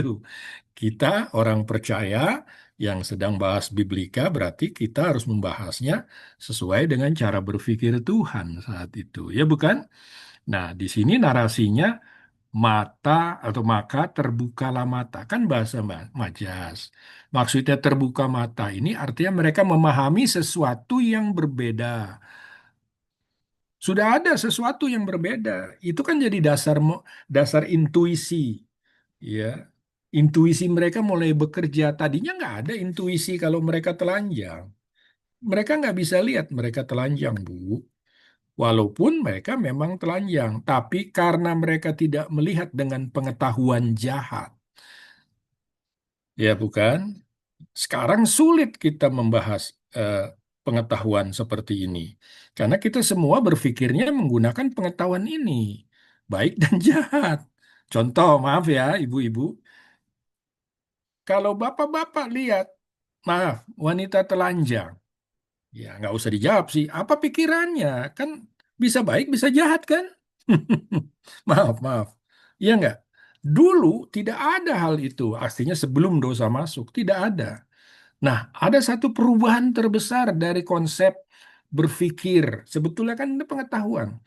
Konsep berpikir manusia itu mengetahui bahwa dia salah, Bu. Paham? Agak berat mungkin. Ada teman yang bisa membantu. Di ayat 7 ini, Adam dan Hawa, karena mereka berdua, tahu bahwa ternyata mereka bersalah. Bersalahnya apa? Mereka telanjang kok. Mereka tiba-tiba tahu malu. Iya kan? Sebelumnya apa nggak punya malu? Ya nggak mungkin malu, Bu. Karena tidak mungkin malu. Karena mereka benar di hadapan Tuhan. Iya kan? Di sini, kalau kita lihat ayat 10, ia menjawab ketika aku mendengar. Lucu lagi, sebelumnya nggak pernah mendengar, sekarang mendengar. Bahwa engkau ada di taman ini. Dari dulu dia di situ. Aku menjadi takut. Lihat akibat keduanya. Kok takut? Kita selalu bilang, kalau benar nggak usah takut dong, gitu kan? Itu kan moral. Ya kan? Aku menjadi takut karena aku apa? Telanjang. Sebab itu aku bersembunyi. Nah, apakah ini diajarkan? Tidak perlu diajarkan, Bu. Kalau konsep dosa ini adalah intuisi manusia sejak memiliki dosa. Mereka tahu. Makanya tadi Tuhan bilang, ya, apakah tidak? Pertama dia tanya, kenapa mukamu muram? Gitu kan? Dan dia kan muram pasti ada sesuatu. Dia muram karena kesal. Nah, kesal itu adalah pelanggaran moral dia, atau mungkin intuisi lebih tepatnya. Kok kenapa sih saya nggak diterima gitu? Karena ada perasaan insecure di situ, ya kan? Dulu nggak ada berpikir itu kalau sebelum adanya dosa, ya bukan? Adam dan Hawa tidak pernah meributkan siapa yang lebih baik di hadapan Tuhan. Tidak, mereka sama di mata Tuhan, ya kan? Siapa yang memberitahukan kepadamu bahwa engkau telanjang? Yang ditanya Tuhan itu bukan pelanggaran mereka. Dia kan siapa yang kasih tahu? Nah, baru dia katakan, apakah engkau makan? Nah, Tuhan tahu mereka makan kok. Cuman kan Tuhan perlu membuat mereka memahami bahwa sekarang mereka sudah bersalah di dalam intuisi mereka. Ya, mereka sudah bersalah karena mereka makan. Nah, sejak ditanya itu, ini lucu ini. Tadinya mereka tidak pernah melakukan ini. Di sini sudah mulai akibat dosa. Dia saling menyalahkan satu dengan yang lain. Oke,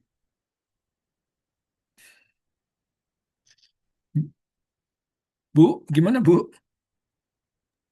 Pak, saya Pak. Ya, silakan, Bob. Baik, Pak. Terima kasih, Pak.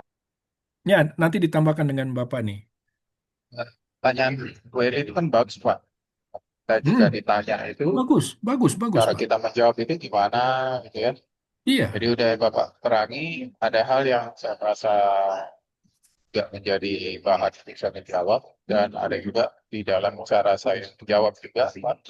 Yang pertama tadi memang kitab kejadian itu kan Musa yang menulis. betul. Jadi dia orang yang lebih paham dari seluruh bangsa Israel tentang hukum. Karena Allah sendiri yang sudah menyampaikan untuk dia tulis segala hukum Betul. Taurat itu.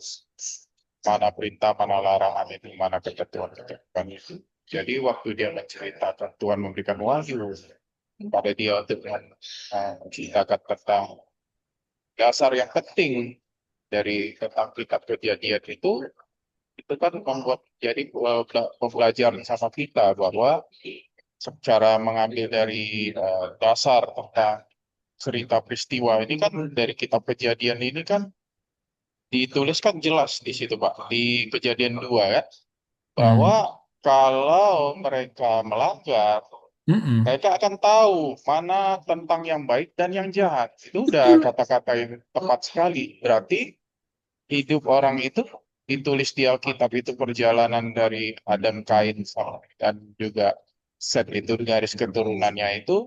Dari situ kita belajar mana kehidupan yang baik, mana yang jahat. Betul sekali. Bahkan di kejadian 6 sebelum transisi Nuh dipakai Tuhan membuat sebuah kiamat pertama, di Mm-mm. situ ditulis secara universal bahwa kejahatan manusia Makin itu bertambah. itu kan ukurannya itu banyak sekali. Apa aja kejahatannya? Ya adalah kita lihat gitu. Jadi saya merasa itu jawaban-jawaban yang harus disiapkan menerangkan kepada orang-orang yang bertanya seperti itu. Baik. Karena kan restriktifnya Tuhan itu pada masa kejadian tidak secara tulisan pada Musa Tidak. mengembalakan bangsa pilihan Allah. Tapi Tidak. kita belajar dari makna itu mana tentang yang baik dan jahat. Gitu sih Pak. Betul. Betul sekali, Pak. Betul. Jadi kan kalau kita bahas versi Musa dalam ke kepengetahuannya sebagai bangsa Israel dan memahami Taurat jelas berbeda. Tadi kan awal saya sudah bilang. Tapi kalau kita kembali membahas itu secara murni, ya penulisan tentang terjadinya manusia, terjadinya langit dan bumi, lalu masuknya dalam tanda kutip pengetahuan baik dan jahat atau yang kita katakan dosa, ya kan? Padahal sebetulnya dosa kan udah jelas tadi Pak John bilang miss the mark, artinya tidak sesuai tujuan atau meleset, ya kan? Melesetnya kenapa? Karena kita mempunyai pengetahuan baik dan jahat, ya bukan? Dan dalam pengetahuan baik dan jahat itu cenderung jahat itu berkuasa. Ya kan?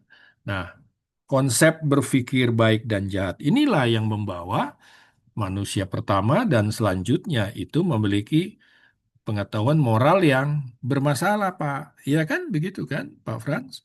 Ya, artinya dia bisa milih. Ya, jadi ada yang milih baik, ada yang milih jahat. Makanya kan Kain dijelaskan atau diberikan pemahaman sama Tuhan. Tapi lucu, Tuhan tidak memberikan sebab akibatnya karena mereka tidak akan mengerti ya. Tapi yang Tuhan berikan adalah bagaimana dia harus bertindak. Apakah kalau tidak engkau berbuat baik gitu kan. Jadi ada pilihan, jelas kan? Kalau engkau berbuat baik, ya kan beda hasilnya. Jadi kembali lagi Tuhan kasih pilihan. Cuman ya dasar manusia itu kan intuisinya ya itu kalau di Nuh tadi dikatakan semakin jahat. Lalu dibikin seperti itu. Ya kan? Artinya Tuhan kasih air bah. Apakah Tuhan nggak tahu manusia makin jahat? Tahu, tapi narasi itu ditulis karena Tuhan mau mencari keturunan yang murni untuk menggenapi Mesias.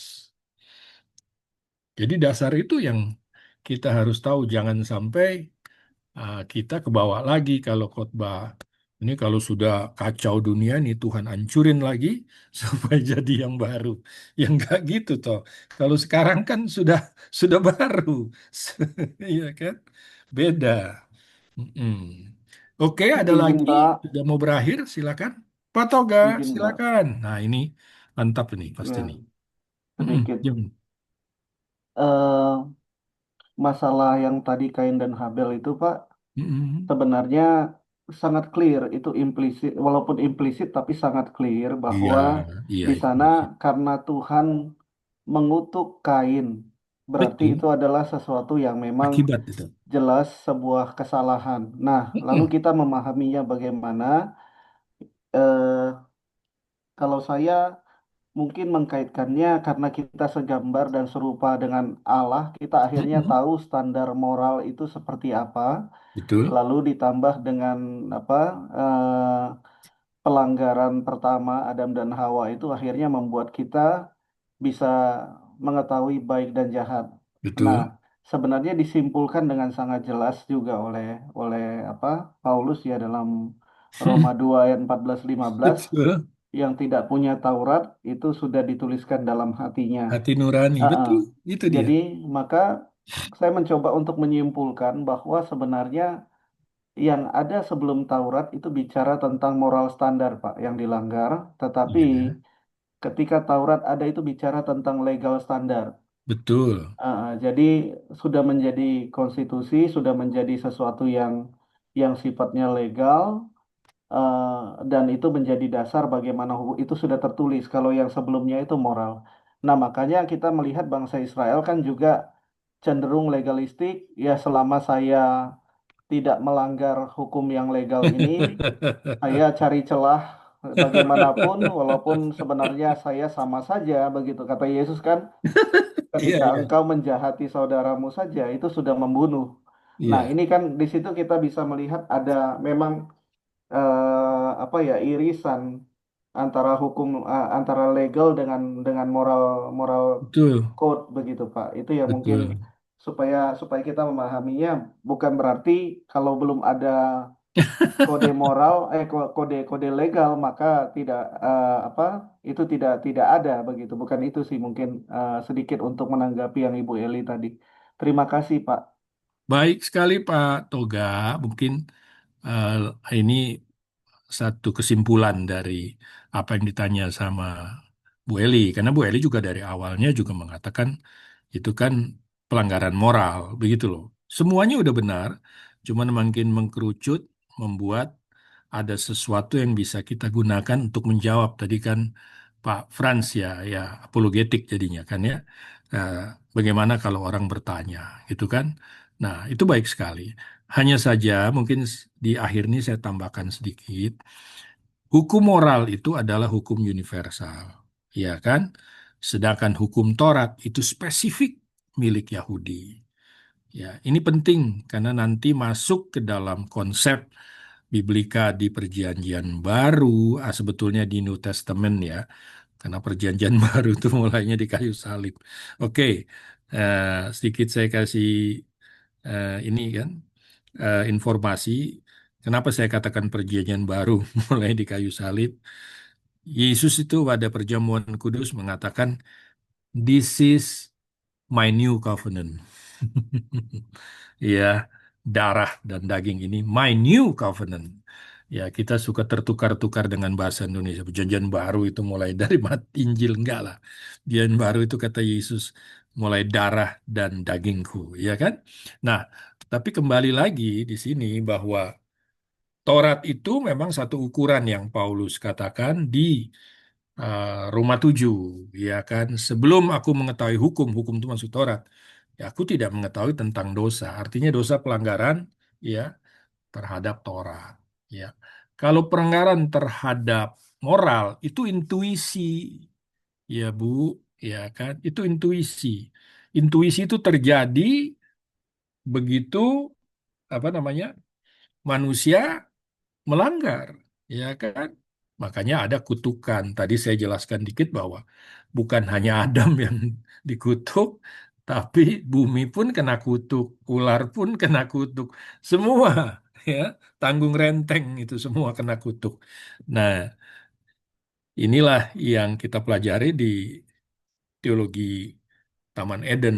Nah, kalau kita masuk ke dalam teologi eh, era era Nu ini, kita akan melihat hasil-hasilnya dan itu Tuhan menggunakan satu rekonstruksi saya bilang ya, bukan bukan reformasi total karena masih ada yang disisain yang di perahu di Bahtera ya kan? Karena dari Bahtera itu pun muncul lagi permasalahan baru. Ya enggak?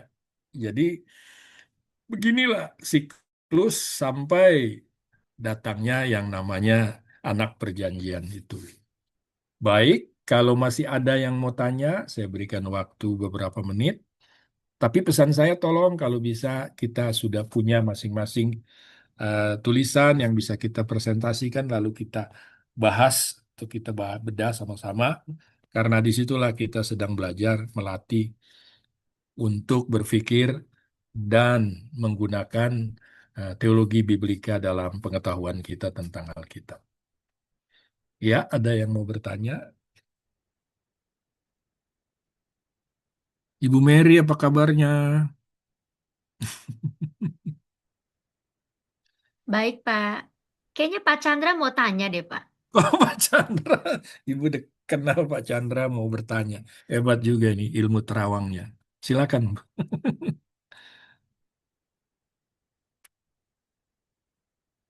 Mana Pak Chandra? Tidak Pak, maksud saya minggu depan saya bertanya Pak, karena waktunya udah mau selesai. Boleh, Panjang, Pak. jawabannya nanti bakal panjang ini Pak. Oh iya, itu mesti ditulis kalau Iya, panjang, Pak. makasih Pak. Terima kasih Pak Chandra, Bu Mary. Saya kembalikan kepada ketua kelas. Pak, siapa? Pak Kelvin ya? Hah? Iya Pak, Baik, karena waktu saya kembalikan.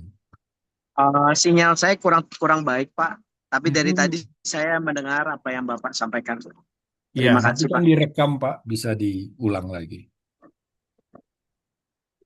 Oke, saya boleh. Ini apakah maaf, saya mau tanya. Ini kita mau tutup atau masih ada pertanyaan? Tadi kayaknya sudah ditutup karena Oke, Pak Chandra mau bertanya, tapi kayaknya dia 2 kitab itu pertanyaannya, jadi nggak cukup. baik Pak. Sekali lagi kami mengucapkan terima kasih untuk Bapak Theo Thomas akan penjelasan ya Biblika yang pastinya membawa kami bisa melihat firman Tuhan lebih lebih kontekstual dan tekstual ya. Dan ini juga menambah hikmat kami ya untuk memiliki pengertian secara biblika. Oke, untuk menutup malam hari ini, saya meminta Pak David ya untuk menutup kita semua di dalam doa. Baik, terima kasih Pak Kevin. Bapak Ibu, mari kita berdoa.